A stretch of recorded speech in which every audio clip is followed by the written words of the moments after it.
Assalamualaikum warahmatullahi wabarakatuh. Bismillahirrahmanirrahim. Alhamdulillahi rabbil alamin. Wa afdalus salati wa atammu taslimi ala sayyidina Muhammadin wa ala alihi wa sahbihi ajma'in. Rabbi shrah li sadri wa yassir li amri wahlul 'uqdatam min lisani yafqahu qawli. Subhanaka la ilma lana illa ma 'allamtana innaka antal alimul hakim. Allahumma akhrijna min zulumatil wahmi wa akrimna binuril fahmi waftah alaina bima'rifatil ilmi wa sahhil akhlaqana bil hilm waj'alna mimman yastami'una al-qawla fayattabi'una ahsanah.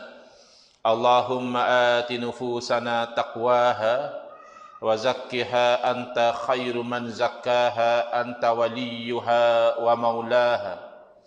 Allahumma arinal haqqa haqqan warzuqna ittiba'ah wa arinal batila batilan warzuqna ijtinabah. Allahumma anfa'na bima 'allamtana wa 'allimna ma yanfa'una wa zidna ilman wa huda. Amma ba'd. Alhamdulillah, muslimin, muslimat, hadirin hadirat yang saya hormati. Moga-moga kita semua dirahmati dan diberkati oleh Allah Subhanahu wa taala, dan moga-moga kita semua dikurniakan oleh Allah Subhanahu wa taala kefahaman yang baik di dalam urusan agama sesuai dengan sabda junjungan Nabi kita Nabi Muhammad sallallahu alaihi wasallam, man yuridillahu bihi khairan yufaqihu fid din. Barang siapa yang Allah nakkan dengan dia kebaikan, nescaya Allah beri dia faham dalam perkara agama. Dan moga-moga kita semua dikurniakan akhlak yang mulia sesuai dengan sabda Nabi sallallahu alaihi wasallam, innama bu'istu liutammima makarimal akhlak. Hanya saja aku dibangkitkan demi untuk menyempurnakan kemuliaan akhlak. Alhamdulillah, malam ni insya-Allah kita akan menyambung pengajian kuliah Maghrib bulanan hari Ahad yang ketiga, anjuran surah Ar-Rahim, Perisin 15 Putrajaya, menggunakan kitab Kekeliruan Umat. Inilah jawapannya susunan Al-Fadil Ustaz Muhadir bin Haji Jul, hafizahullah ta'ala wa nafa'ana bihi wa bi'ulumihi fi daraini amin. Kita sampai ke muka surat 170. Ustaz Muhadir membincangkan isu berdoa secara berjamaah, sebagaimana yang tuan-puan lakukan sebentar tadi. Selesai dari solat, selepas berwirid, imam mengangkat tangan berdoa kepada Allah Subhanahu Wa Taala, lalu kita mengaminkan doa imam. Ini yang dimaksudkan dengan doa berjamaah di sini. Dan isu ini juga memberi kita satu kefahaman bahawa para alim ulama di dalam mereka itu memahami hukum sesuatu perbuatan bukan hanya bersandar kepada dalil yang khusus semata-mata. Bahkan mereka juga mengambil kefahaman dari dalil yang umum. Ini yang berlaku kekeliruan kebelakangan ini. Ada sebahagian dari saudara-saudara kita, mereka melarang perbuatan ini, perbuatan berdoa secara berjemaah ini, kerana bagi mereka dalil mesti yang khusus sahaja. Seolah-olah begitu. Mungkin mereka tidak ucapkan, tapi cara mereka memahami sesuatu isu seolah-olah mereka hanya berpegang dengan dalil khusus. Contoh, bila mereka tidak jumpa hadis misalnya Nabi SAW menyuruh supaya kita berdoa beramai-ramai lepas solat, atau mereka tidak jumpa riwayat yang mengatakan lepas solat Nabi SAW angkat tangan berdoa lalu diaminkan oleh para sahabat, lalu mereka menganggap perbuatan itu adalah bid'ah yang sayyi'ah. Sedangkan masih umat Islam itu boleh berpayung dengan dalil umum. Ini kaedah yang kita nak pegang daripada isu ini. Soalan, apakah dasar yang membolehkan berdoa secara berjamaah? Pernah ada orang dia komen, kata dia doa berjamaah ni adalah satu perbuatan yang hulu, yang melampau dalam agama, kata dia. Jadi tuan-tuan tadi itu pelampau agama. Sebab apa? Ingatkan angkat senjata ke apa, pergi serang sana sini, tak. Sebab doa secara berjamaah. Dia kata gulu. Jadi padahal sikap dia itu gulu. Sikap dia itu melampau. Kerana perkara yang masih boleh ada perbezaan pandangan, dia nak memaksakan hanya satu pandangan saja yang betul. Cuba lihat ya. Soalan, apakah dasar ataupun asas yang membolehkan berdoa secara berjamaah? Jawapannya dipetik dan jawapan daripada ulama contemporary, ulama sezaman dengan kita, iaitu Dr. Wahbah Az-Zuhaili rahimahullah taala, ulama Suriah. Beliau menjawab persoalan ini dalam Al-Fatawa Al-Mu'asarah, iaitu fatwa-fatwa semasa, contemporary fatwas. Apa kata beliau? Dalam masalah ini terdapat perselisihan antara para ulama. Al-Imam Syatibi rahimahullah ta'ala dan muridnya Abu Yahya ibn Asim, begitu juga Ibn Qasim Al-Qabab dari Malikiyah rahimahumullah, ulama-ulama mazhab Imam Malik. Imam Syatibi rahimahullah ta'ala ini, beliau masyhur dengan kitab Al-Muwafaqat dan juga kitab Al-I'tisam. Beliau terkenal dalam bidang maqasid syariah.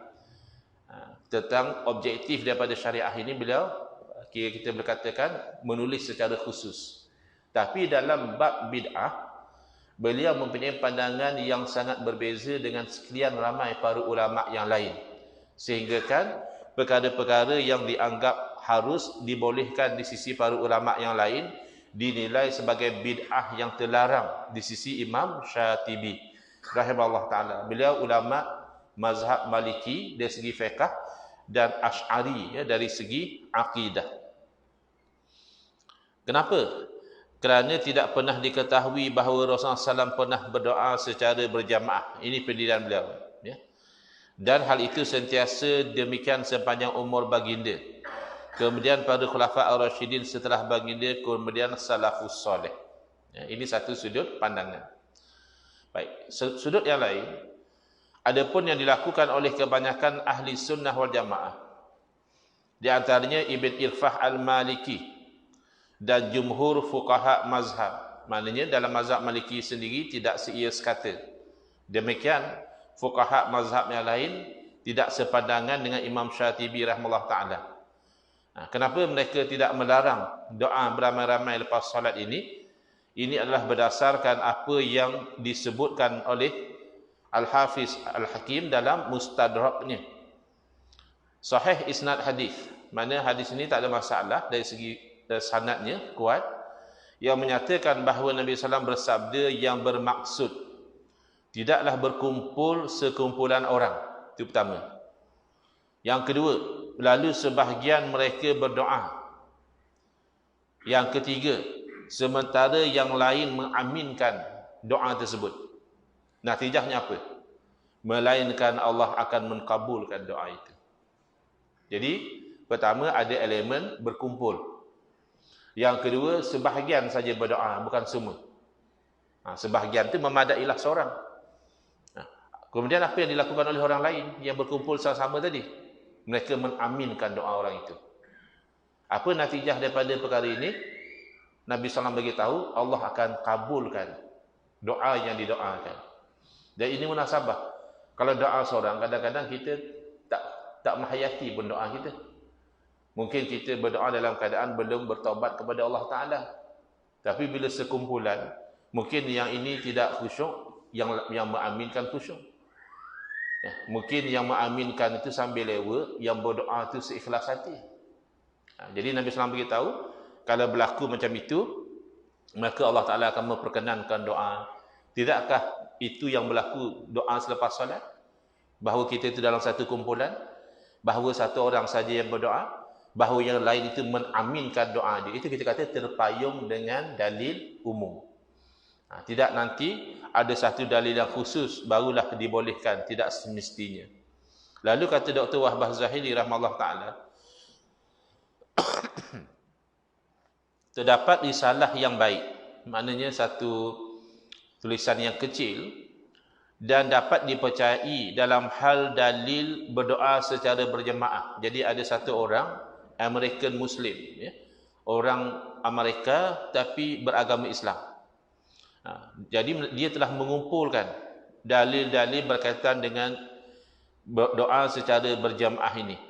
Kata Dr. Wahbah Zuhaili rahimahullah ta'ala, terdapat risalah yang baik dan dapat dipercayai dalam hal dalil berdoa secara berjamaah yang dikumpulkan oleh saudara saya sesama Muslim, ada saudara seagama, bangsa Amerika.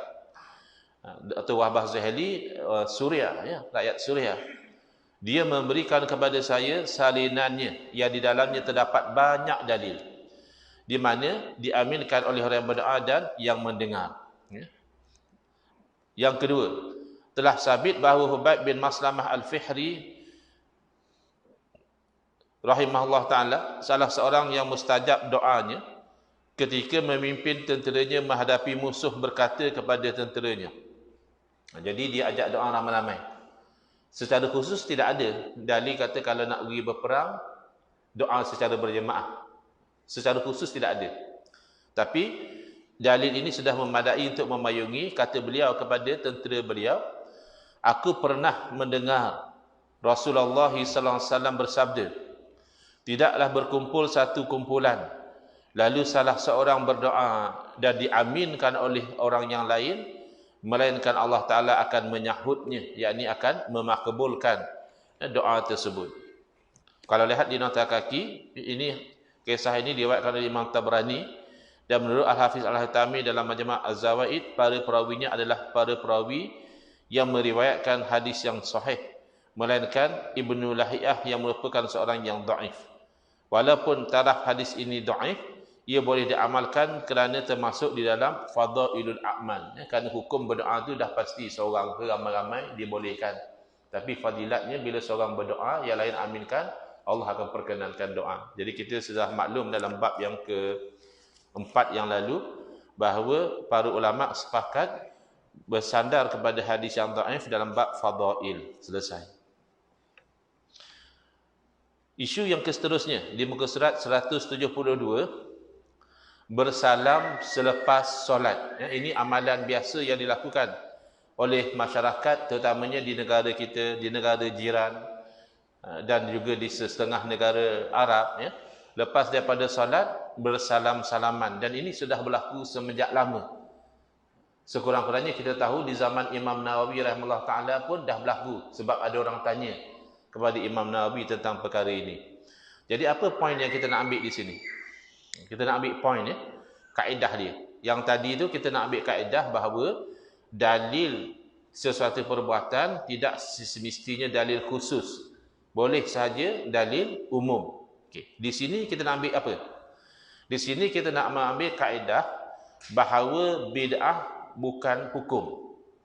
Itu poin dia. Bid'ah bukan hukum. Kalau orang tanya, Ustaz apa hukum ni? Kita jawab bid'ah. Jawapan tu belum lengkap. Kerana hukum syarak yang taklifi dia ada 5. Kalaulah seseorang mukallaf itu disuruh melakukan sesuatu perbuatan dengan suruhan yang pasti, tidak ada pilihan, sekira-kira kalau dia tidak buat berdosa, itu namanya wajib. Kalau disuruh buat tapi masih ada kelanggaran, tak buat pun taklah sampai berdosa, itu namanya kita sebut sunat ataupun mandub ataupun mustahab.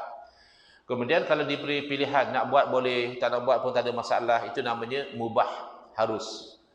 Kalau dituntut mukallaf supaya meninggalkan satu perbuatan, jangan buat, tak ada pilihan. Kalau buat juga berdosa, itu namanya haram. Kalau dituntut supaya tinggal, jangan buat, tapi masih ada kelanggaran, maknanya kalau buat pun tak berdosa, itu namanya makruh.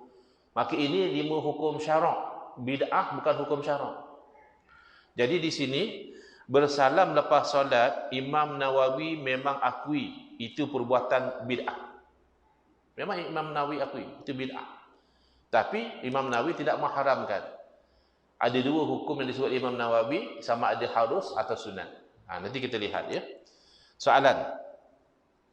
Apakah hukum bersalam selepas menunaikan solat? Jawapan. Berjabat tangan atau bersalam-salaman setelah solat adalah sunat. Ya. Istihbab, ini secara umum. Baik, dalil.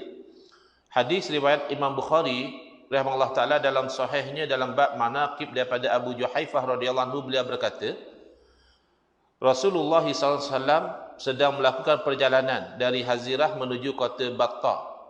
Lalu baginda SAW berwudu, kemudian mendirikan solat zuhur 2 rakaat dan solat asar 2 rakaat. Kenapa? Kerana musafir, ya, jamak dan qasar, ya. Baik. Sedangkan waktu itu baginda SAW menggunakan tongkat besi, ya, anazah. Maka orang ramai yang berada sekitar baginda SAW selesai daripada solat itu mengambil tangan baginda lalu mengusap muka mereka dengan sapuan tangan tersebut. Maknanya bukan setakat salam, bahkan mencium, tangan Nabi SAW.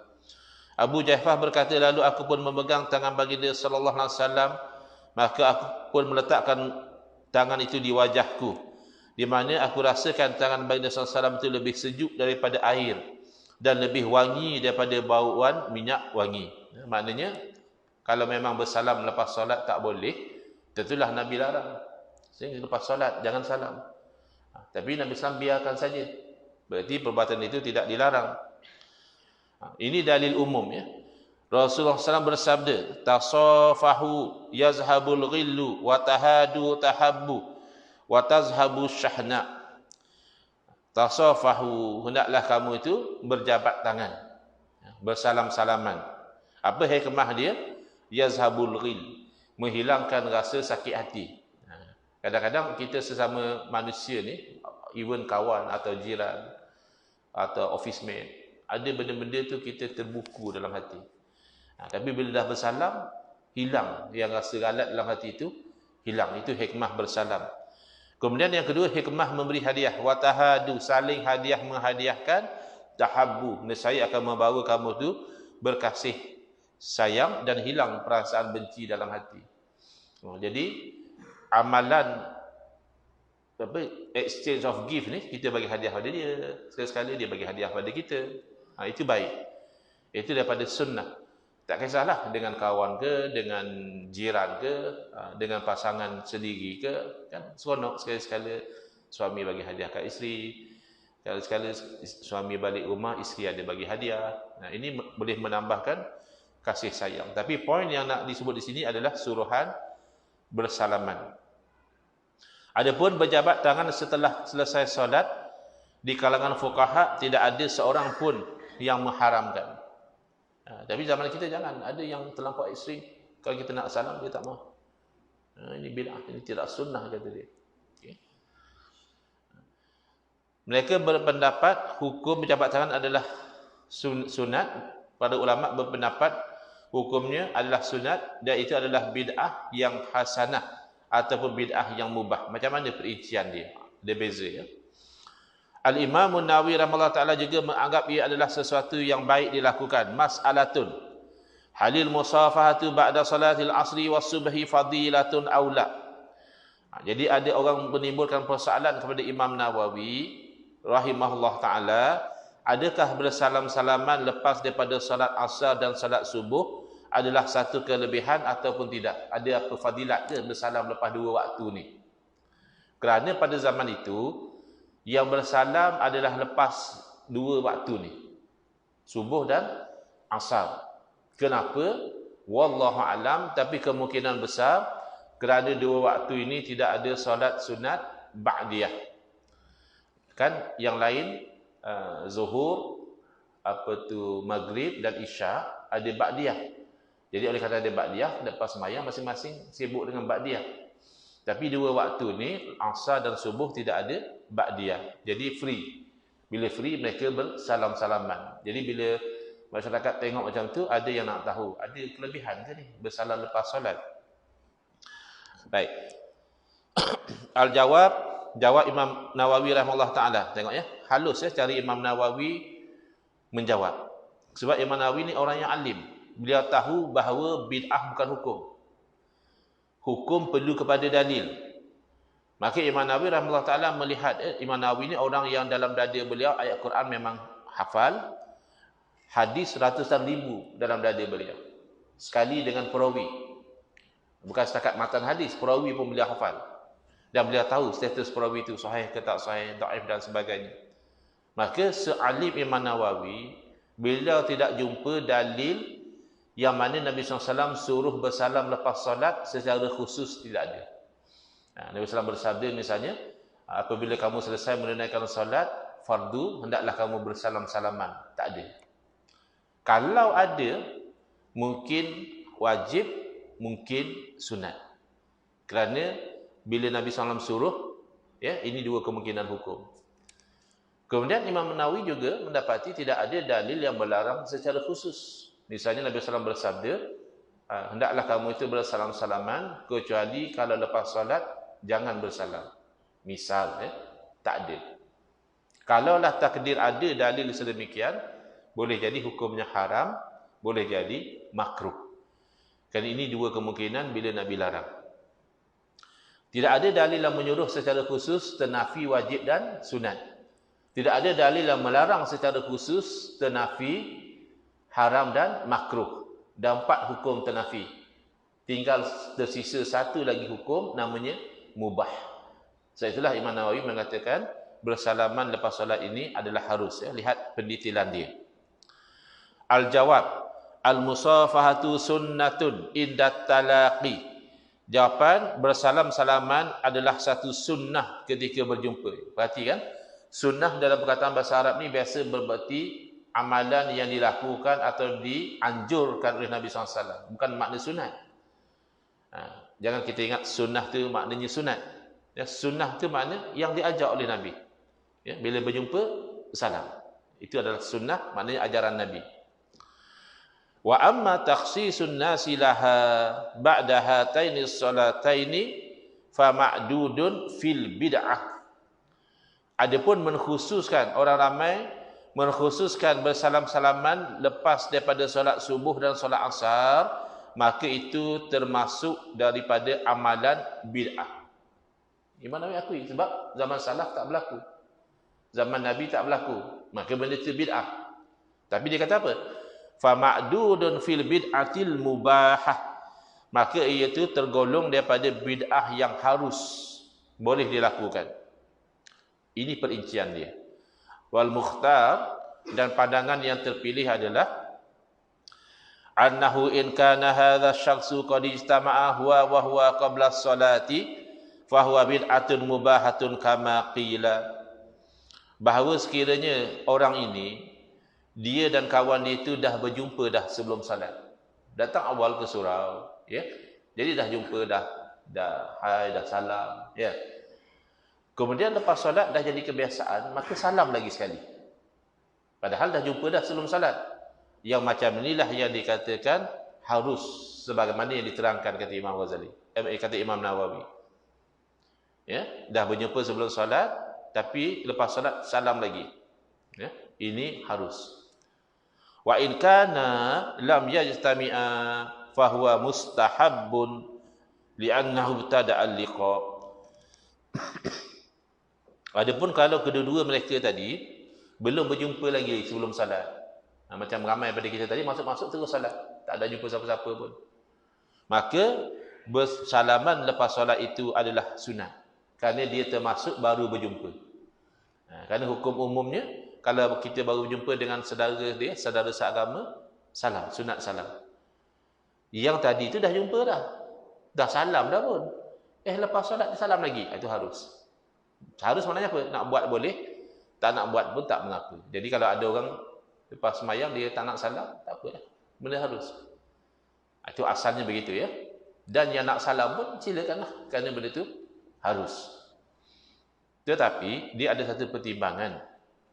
Sekiranya sesuatu amalan itu sudah jadi kebiasaan, tidak sahaja kita tinggalkan. Kerana dia akan menimbulkan ketidakselesaan. Kita berada di tempat kita, dah jadi biasa orang salam lepas solat, maka kita raikan. Al-Imam Ibn Aqil rahimahullah ta'ala dalam kitab beliau Al-Funun, dia dipetik oleh Imam Ibn Muflih Al-Maqdisi dalam Al-Adab Syar'iyyah, adab-adab syarak. Apa kata dia? La yambagil khuruj an adatin nas illa fil haram. Tak patut kita buat lain daripada kebiasaan orang ramai. Orang ramai dah biasa buatnya tu, kita nak buat lain, tak patut. Ya. Kecuali kebiasaan orang ramai itu haram. Tu tak boleh buat apa lah. Orang ramai biasa buat benda haram. Tu kita tak boleh ra'i lah. Tapi selagi mana perbuatan dia itu tidak haram, kita ra'i.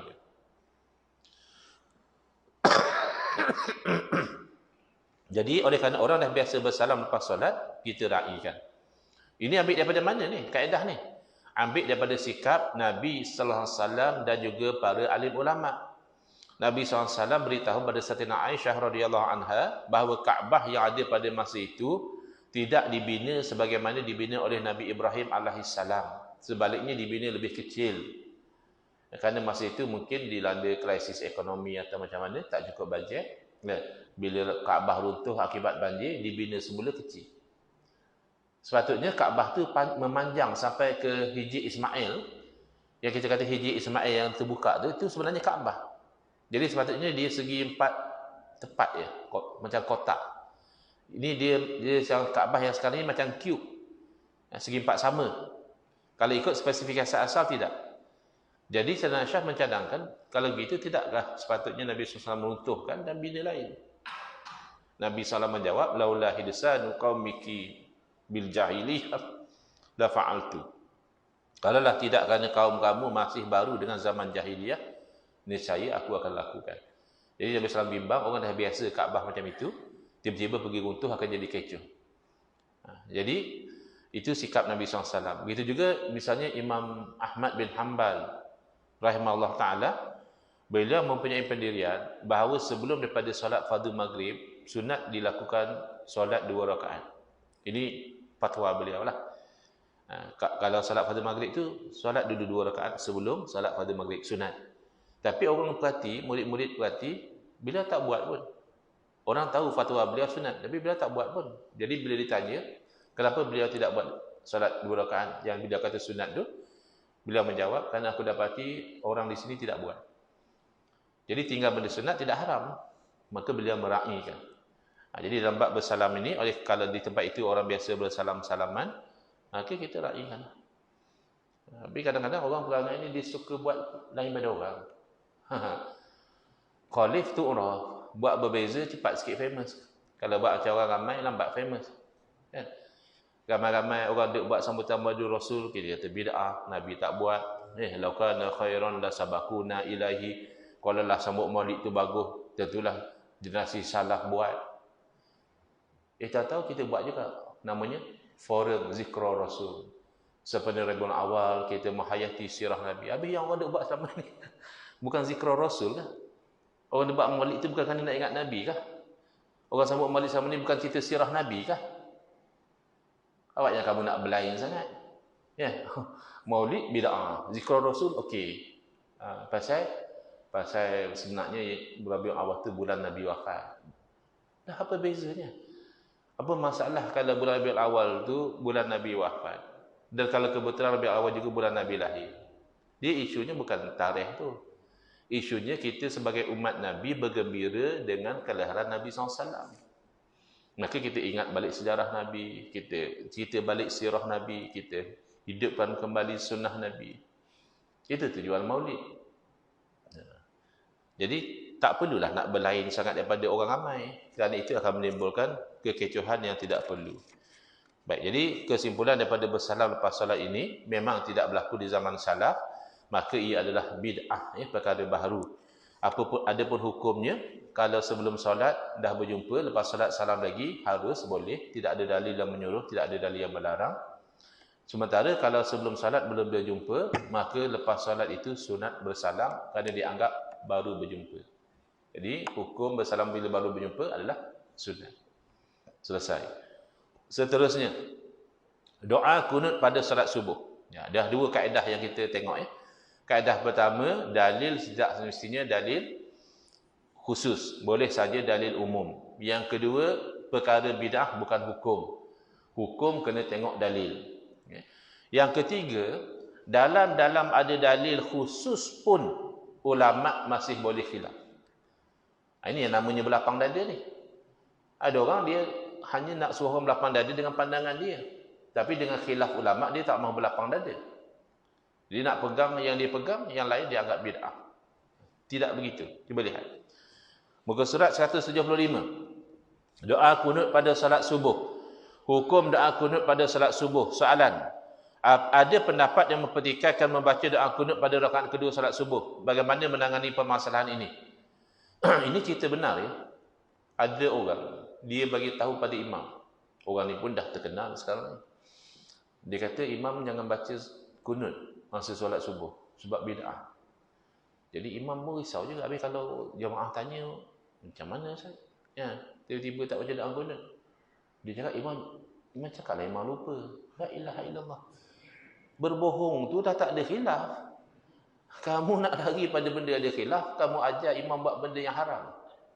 Dan memang saya pernah tengok satu orang buat posting dalam Facebook, dia kata, alhamdulillah, syukur kehadirat Allah Subhanahu Wa Taala, akhirnya saya berjaya juga meninggalkan kunut subuh. Kita ingat berjaya tinggal isap rokok kan? Boleh lah nak bersyukur kan? Sebab isap rokok ni ada ulama kata haram. Ya. Paling-paling makruh. Dapat tinggal benda haram, benda makruh, syukurlah. Ini kunut subuh. Sebab apa? Sebab dah diinjak dalam otak dia, kunut subuh ni bid'ah yang dolalah. Bid'ah yang sesat. Bila dia berjaya tinggal, dia syukur. Adakah begitu? Ini yang Ustaz Mahdi sentuh di sini. Jawapan.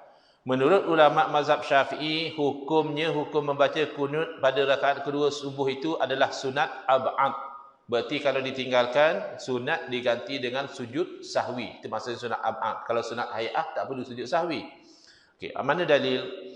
Iaitu hadis riwayat Anas bin Malik radhiyallahu anhu, beliau berkata, anna nabiyya sallallahu alaihi wasallam qanata syahran yad'u alaihim summa taraka wa amma fi subhi falam yazal yaqnutu hatta faraqad dunya. Kan ini jelas hadis ini hadis yang sahih dan jelas makna dia. Bahawa Nabi SAW berkunut selama sebulan. Berdoa alaihim, maknanya berdoa supaya turun bala kepada mereka, iaitu satu golongan daripada orang Arab yang mengkhianati kepada Nabi SAW. Nabi doakan bala. Summa taraka. Lepas tu Nabi tak doa dah. Kenapa? Sebab Allah larang. Bayangkan, ya, orang kafir, Nabi SAW doakan bala, Allah tak bagi. Jangan kita pula sesama Islam doakan bala. Hanya kan semata-mata dia parti lain. Allahumma hazimhum, ya Allah hancurkanlah mereka. Wasallit alaihim kalban min kilabik. Ya kau bagilah salah satu anjing daripada anjing-anjing kau. Yang kau doa itu kan sesama Islam. Kan elok doa Nabi, Allahumma hadi qaumi fa innahum la ya'lamun. Ya Allah lah bagilah hidayah pada kaum aku, depa tak tahu. Kalau depa tahu, depa taklah buat lagu ni. Dan itu cara Nabi. Jadi Nabi SAW ni doa untuk orang kafir. Biar Allah turunkan bala pada orang kafir, ya, yang buat jahat pada Nabi SAW. Itu pun Allah tak bagi. Bila Allah tak bagi, Nabi tinggal. Fa'amma fi subhi, adapun dalam salat subuh, falam yazal yaqnutu hatta faraqad dunya. Tak putus-putus Nabi itu berkunut hinggalah baginda meninggal dunia. Ini jangan dipegang oleh mazhab Syafi'i. Ada orang kata, untung saya belajar hadis. Sebab saya tahu dengan saya belajar hadis ni, saya tahu bahawa kalau hadis tu diriwayat daripada sifulan dia jadi dhaif.